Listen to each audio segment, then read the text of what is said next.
Affaire Imra, Didibé et Mabio.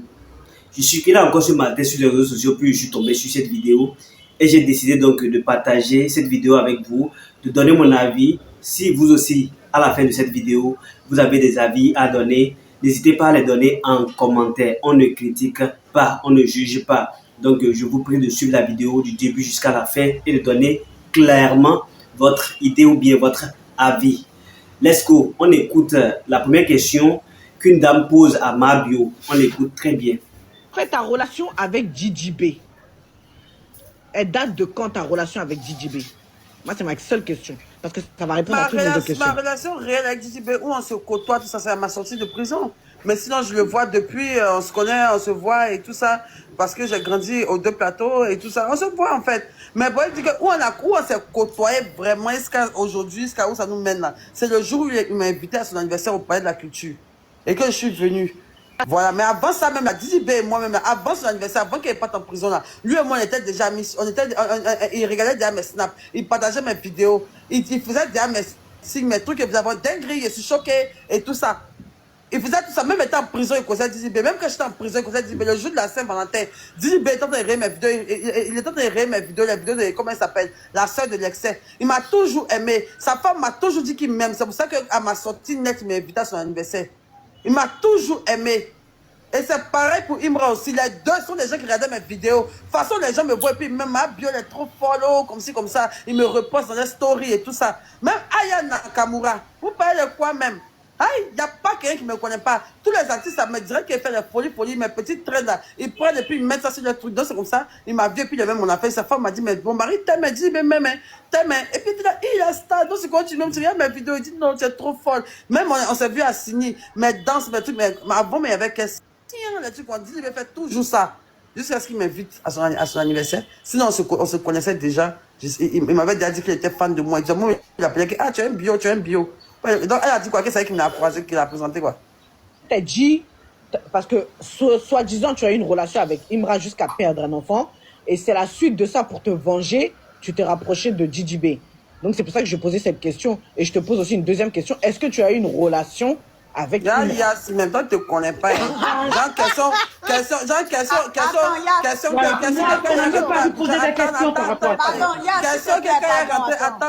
Question, quelqu'un est rentré à Abidjan comme une grande star. Ils vont m'inviter à la télévision pour me poser à cette toi, tu as me posé ça sur panel. Voilà, mesdames et messieurs, merci beaucoup pour l'écoute. Et donc, passons aux commentaires. Dans la toute première question, on a compris que elle a eu une relation avec DDB. DDB là qui fait déjà bien avant qu'elle ne parte en prison. Et c'est juste après sa sortie de prison que leur amitié s'est vraiment affichée à travers son invitation au Palais de la Culture le jour de l'anniversaire de DDB. Donc DDB l'avait invité le jour de son anniversaire. Donc c'est à partir de ce moment-là, leur amitié a commencé à bien se nouer. Donc la deuxième question était relative à son amitié entre elle et Imra. Là, on va constater qu'elle n'a pas été trop droite comme ça dans sa manière de répondre. Elle a dit que ce sont des questions où, quand elle va atterrir en Côte d'Ivoire, ils vont l'inviter au plateau, que c'est des questions comme ça qu'il faut lui poser, quoi, en fait. Donc, on sous-entend là qu'elle est en train de cacher, qu'il y a un anguille sous roche là qu'elle est en train de cacher. Est-ce vraiment ce que les gens disent sur les réseaux sociaux, ce qui est en train de se vérifier par là, disant qu'elle a eu des relations intimes avec Imra? Est-ce que c'est vraiment vérifié à travers sa manière de cacher les choses, dans sa manière de répondre? Je ne sais pas si vous me comprenez un peu. Sinon, c'est une question normalement qui nécessite d'être répondue en fait. Pourquoi elle a répondu normalement au niveau de DDB et quand on lui a posé maintenant la question au niveau de Imra, elle n'a pas été droite, elle n'a pas été claire dans sa manière de répondre? Pourquoi? C'est la question qu'on doit se poser ça.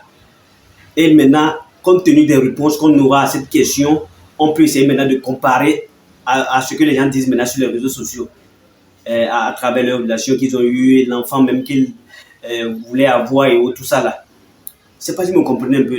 C'est un peu ambigu d'abord pour l'instant, c'est un peu ambigu.